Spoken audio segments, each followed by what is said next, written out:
Kitco News special coverage of the New Orleans Investment Conference is brought to you by Uranium Energy Corp., Uranium Royalty, Gold Mining, and Gold Royalty Corp. I'm Michelle Makori. This is Kitco News coming to you from the New Orleans Investment Conference. And joining me now is the host of the New Orleans Investment Conference, Brien Lundin. Brien is also the editor and publisher of Gold Newsletter. Brien, nice to have you here. Great to be with you, Michelle. And it's great to be here at this conference, of which you're the host, now in its 47th year.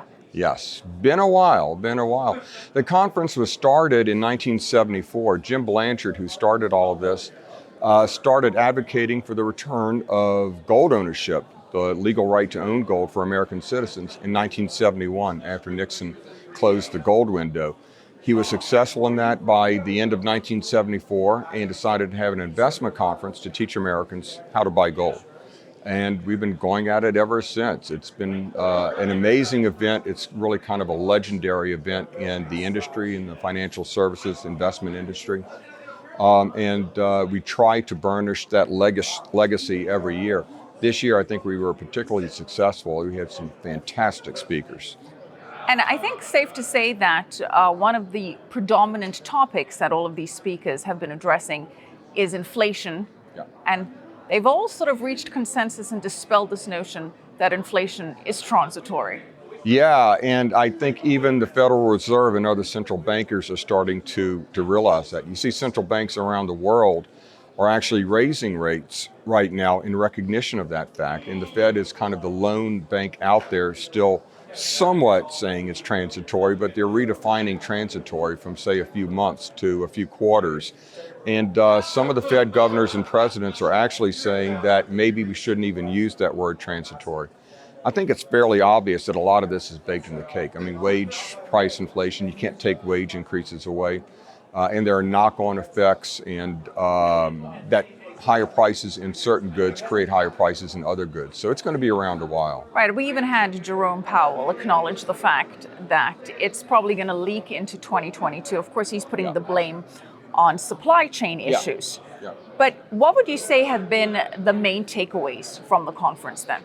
Well, I think one of the main takeaways, and it was one of the things I stressed in my presentation, is that we're entering a really critical period. The Fed has supplied an unprecedented amount of liquidity to the markets. You had really tremendous fiscal stimulus provided, and now they're going to try and pull that back. The Fed in particular in monetary policy. And it's safe to say that there's some doubt among our speakers that they're even going to be able to do that. And that's going to change a lot of things. It's going to create turmoil in all of the markets. The equity markets in particular, in my opinion, aren't addicted to easy money. They're actually addicted to ever easier money. So just the threat of tapering, I think, is going to have an impact on the equity markets, but definitely tightening. That's going to be really a hard row to hoe for the Fed. I don't know that they can get very far down the road with tightening. Well, hedge fund manager David Tepper making that point today as well, saying that there are no equities that he's particularly bullish on at the moment. So when you say that the Fed is not going to be able to take action, what do you mean? Do you mean for fear of market repercussions, that the markets will tank? Really two reasons. One is the markets. The markets are going to throw a fit and tell the Fed enough's enough, lay off, and which they've done before. They forced the Fed in end of 2019 from tapering any further, and the Fed actually had to begin quantitative easing again. But the other issue is the size of the debt now. If the Fed gets to, and I've done these calculations and put them in my presentation, if the Fed gets the Fed funds rate to about 2%, then the actual cost of servicing the federal debt, which at that point would probably be about $25 trillion owned by the public, it would equate to about $1 trillion a year in debt service payments. And I think that's a line that's going to be hard to cross politically. In the current environment, I think that the actual paying of that debt, paying $1 trillion a year to hedge funds, rich investors, China, overseas investors, I think politically that's going to be called into question. And those kinds of thoughts taken seriously or made seriously would be destructive to the value of the dollar.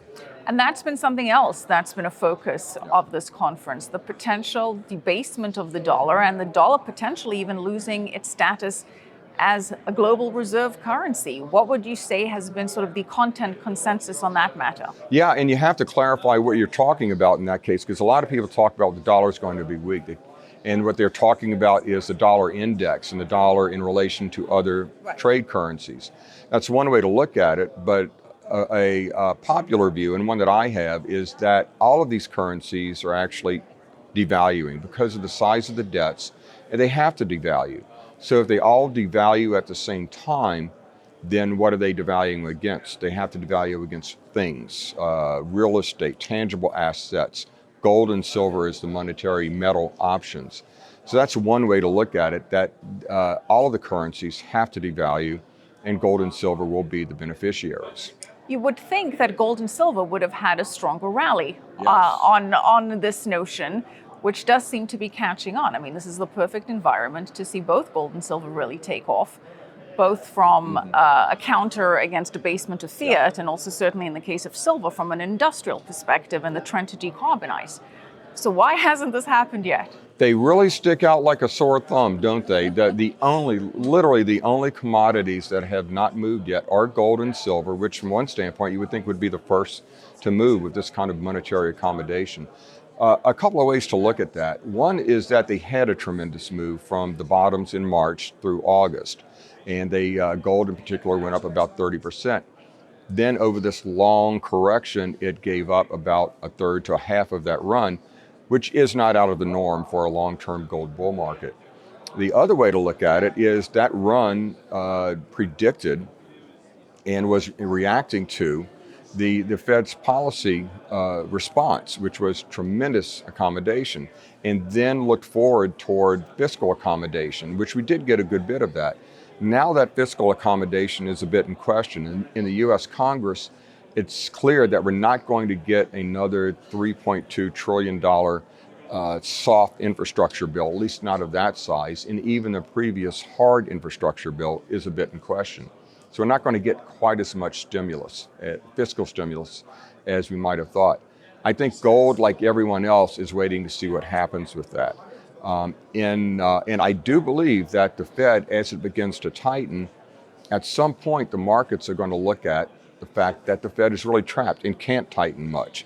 All of these things will become clear to the market, and gold will sniff that out. Gold and silver, I think, will react very positively to the market reaction, the market acknowledgement that the Fed really can't tighten too much at all. When will that acknowledgement hit, do you think? What would be the trigger point? That's a key question, isn't it? Timing is everything. It's hard to say, obviously, but I think by the end of this year, over the next few months, early next year, it really depends on the timing of the Fed. If the Fed decides to, for some reason, start kicking the can down the road again and not tighten, that in itself is an affirmative action given the market's expectations. That would benefit gold and silver. If the Fed actually begins to tighten, if they begin to raise rates, that's typically been a launching point for a new rally in the metals for gold and silver to take off. And that, I think, would be a key point. So it kind of depends on the Fed's timing. They're looking at 2023 for the first rate hikes, but things move a lot more quickly this time around. So just tapering could be the launching point for the metals. And when you say launching point, Yeah. launching, let's start off with gold to where? Where do you see gold, say, in a year's time? Oh, now you want me to give a price prediction what our and a viewers like, time. Brien. Oh, That's I don't what know they if we like. agreed on this. That's tough. I think gold is has to pass a few key levels. It has to get past the 1820s, 1830s. And then it has, I believe, if it gets there, it has a fairly clear shot toward the old highs right above 2000. So Within the next 12 months? yes, I think so. I think over 2000 within the next 12 months, because I think the Fed at some point will make those decisions we just talked about, and I think that would be the launching point. And silver? Silver is going to follow gold. In a monetary-based bull market where people are concerned about the eroding purchasing power of their currency, silver always follows gold and outperforms it. So yeah, if you look at the current prices for silver, then you would be looking at high 30s to $40 if you get to a gold price that's accelerating past 2,000. Do you see any other assets that would be poised to do well in this environment? Yeah, all of the commodities. I think we're seeing a commodity super cycle. And of course, as you just mentioned, all of the other commodities have already begun to move. But if you look at some of the mega trends, like the electrification of transportation, copper, you have to like copper, you have to like zinc, you have to like nickel, all of the battery metals. But copper in particular, I think if you look forward 4 or 5 years, I think you're looking at copper prices that are double where they are today. That demand curve is the steepest that we've ever seen for copper in particular, and it's coming at a time where we actually have supply constraints on the metal as well. So it sounds to me like you're most bullish on copper as your commodity of choice. Well, I think it's just one of the safer bets out there because it's used in everything. It's used in the electric motors, but the grid, electrical grid, doesn't do what it does without copper, and it's going to need tremendous upgrading to support this infrastructure for electric vehicles. So you see room for copper to double, did you say? Yeah, over the next 4 to 5 years or so, I think so.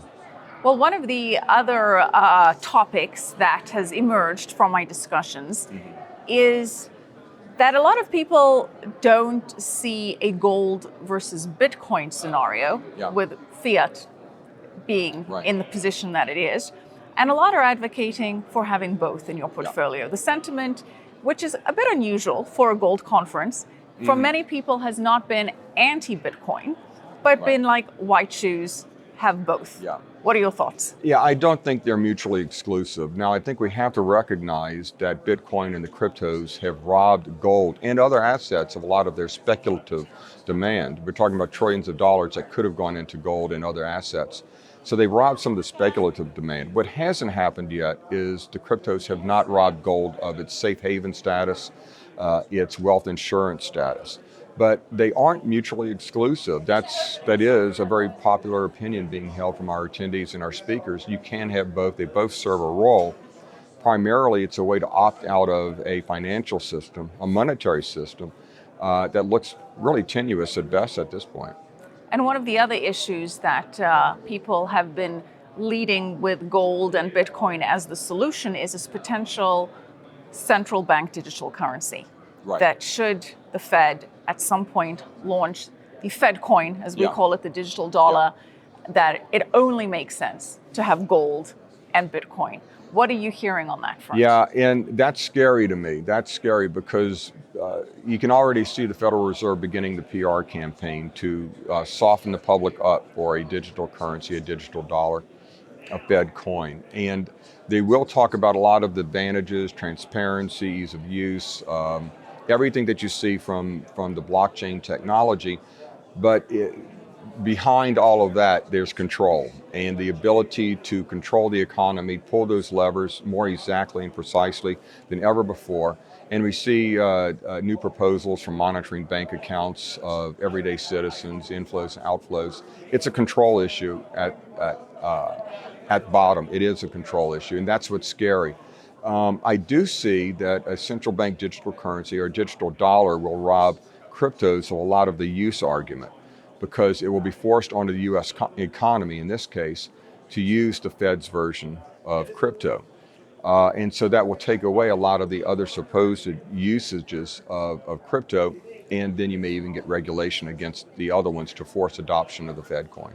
Well, the Bitcoin maximalists would say that it wouldn't apply to Bitcoin because Bitcoin is seen as the counter to fiat. So a digital dollar would drive more people into the decentralized world of Bitcoin and of gold, where they have more autonomy of their own money and less dependent on government control. But break down for me a little bit more why the notion of FedCoin is so scary. Because for me, anything that the People's Bank of China is advocating so aggressively, which allows for total control, to have every single unit of currency monitored and having everybody on the same system, which if they don't behave by certain rules could then just be removed from that system, is a very scary prospect and inherently seems to be contradictory to American principles of liberty and capitalism.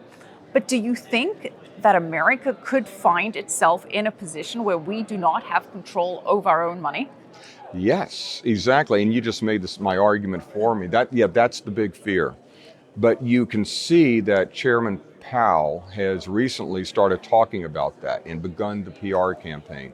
And for all of those other reasons, we're going to bring the unbanked into the banking system. We're going to make transaction clearing so much easier.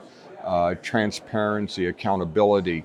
I don't know how they're going to take care of the banking lobby to do all of that. They have to figure that out. Because it would decimate financial services. Absolutely, but one of the big lessons of all of this is government agencies always seek more control. Governments always seek more control.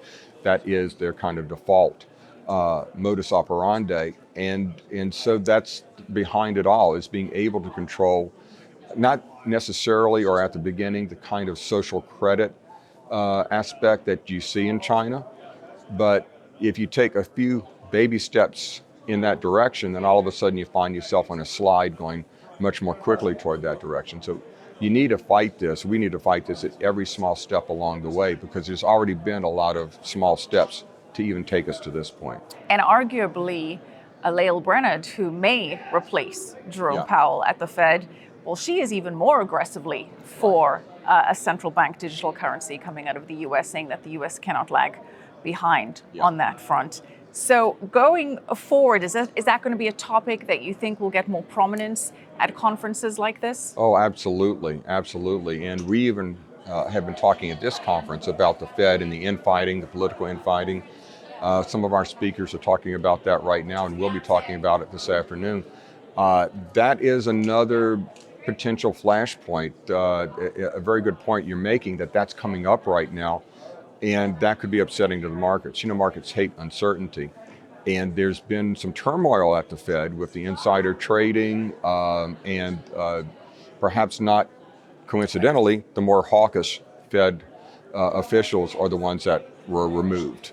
So let's talk about something that potentially you do have some certainty on. Mm-hmm.